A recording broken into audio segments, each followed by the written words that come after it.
సిద్దిపేట జిల్లా గజ్వేల్ ప్రజ్ఞాపూర్ మున్సిపాలిటీలో గజ్వేల్ పట్టణంలోని హైందవ సోదరుల ఆధ్వర్యంలో స్థానిక శ్రీ వెంకటేశ్వర దేవాలయం నుండి ర్యాలీ నిర్వహించి అంబేద్కర్ వద్ద నిరసన కార్యక్రమం నిర్వహించి అనంతరం స్థానిక పోలీస్ స్టేషన్లో కల్తీ చేసిన దోషులను కఠినంగా శిక్షించాలని ఇన్స్పెక్టర్ సైదాకు వినతి పత్రం అందజేశారు. గజ్వేల్ హైందవ సోదరులు తిరుపతి లడ్డు అపవిత్రం చేసిన వారిని శిక్షించాలని గజ్వేల్ పోలీస్ స్టేషన్లో ఫిర్యాదు చేసిన దేవాలయాల జేఏసీ, హైందవ సోదరులు, హైందవ సంఘాల ఐక్యవేదిక ముఖ్యంగా హైందవ సోదరుల మనసుల్ని గాయపరిచే విధంగా తిరుపతి లడ్డూలు అపవిత్రం చేయడం మంచిది కాదని, రెండు తెలుగు రాష్ట్రాల భక్తులే కాక దేశం నలుమూలల నుండి విదేశాల నుండి తిరుమలకు భక్తులు వస్తుంటారు. వారందరి మనోభావాలు కించపరిచే విధంగా లడ్డూలు చేసిన వారిని కఠినంగా శిక్షించాలని, అలాగే హిందూ దేవాలయాలు పనిచేసే వారందరూ కూడా సనాతన ధర్మానికి కట్టుబడి ఉండేలా నియమించాలని అటు కేంద్ర ప్రభుత్వం ఇటు రాష్ట్ర ప్రభుత్వాలు కూడా ఈ చట్టాన్ని అమలు చేయాలని హైందవ సోదరులు కోరారు.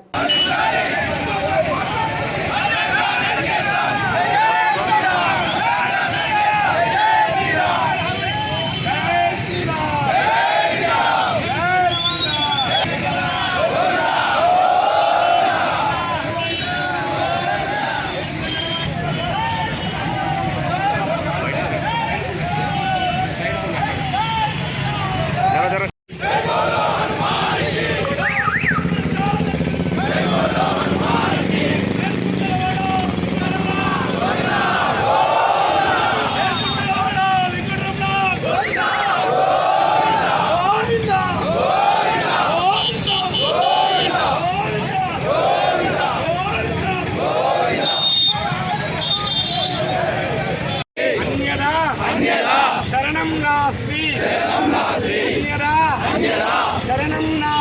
శరణం నాస్తి. ఎవరైతే ఈ లడ్డూ ప్రసాదాన్ని కుటిల బుద్ధితో అపవిత్రం చేసినారో వారిని వారి బుద్ధిని శిక్షించండి. ఏ వ్యక్తిని శిక్షించకండి. వాళ్ళ మనస్సులో ఇటువంటి చెడు భావాలు రాకుండా వారి మనస్సును శుద్ధి చేయండి. సమస్త లోకాలను మీరు చల్లగా కాపాడాలి.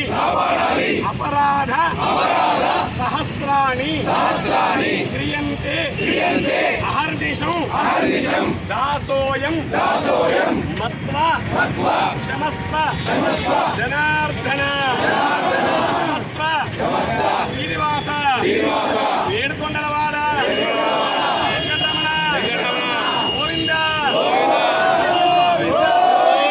గోవింద జై శ్రీమన్నారాయణ. సోదరులందరూ కూడా అత్యంత పరమ పవిత్రమైనటువంటి కలియుగ దైవమైనటువంటి వెంకటేశ్వర స్వామి ఎంతో మందికి ఆపదల మొక్కులవాడు, నిరంతరం ఈ కలియుగాన్ని రక్షిస్తున్నటువంటి దేవాది దేవుడైనటువంటి పరమాత్మ ఆ కలియుగ వరదుడు తీసుకొని అడ్డం పెడతారా. కలియుగ వరదుడైనటువంటి వెంకటేశ్వర స్వామి దేవస్థానంలో సుమారుగా 300 సంవత్సరాల పైచిలుకు 1729లో అక్కడ లడ్డూ ప్రసాదం ఆరంభం చేశారు అప్పటి మహనీయులు రాజులు. వాళ్ళు అప్పటి నుండి లడ్డూకు ఒక ప్రత్యేకత, ప్రపంచవ్యాప్తంగా తిరుమల లడ్డూకు ఉన్నటువంటి ప్రాధాన్యత అంతా ఇంత కాదు. అందుకే కలియుగమైనటువంటి ఆ దేవదేవుడైనటువంటి ఆ లడ్డూ ప్రసాదం దాని పేటెంట్ హక్కులు కూడా తిరుమల తిరుపతి దేవస్థానానికి 200 సంవత్సరాల పైచిలుకునే ఉన్నాయి.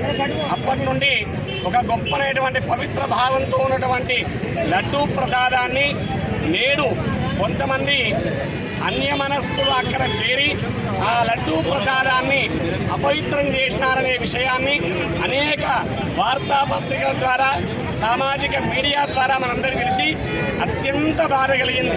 ఎందుకంటే ఎక్కడ అపవిత్రం జరగకూడదో అక్కడ అపవిత్రం చేస్తే హిందువుల యొక్క ఐక్యత కానీ హిందువుల యొక్క జాతి నశిస్తున్నటువంటి నెపంతో ఇటువంటి కుటిల బుద్ధితోని కొంతమంది ప్రయత్నం చేసినారు.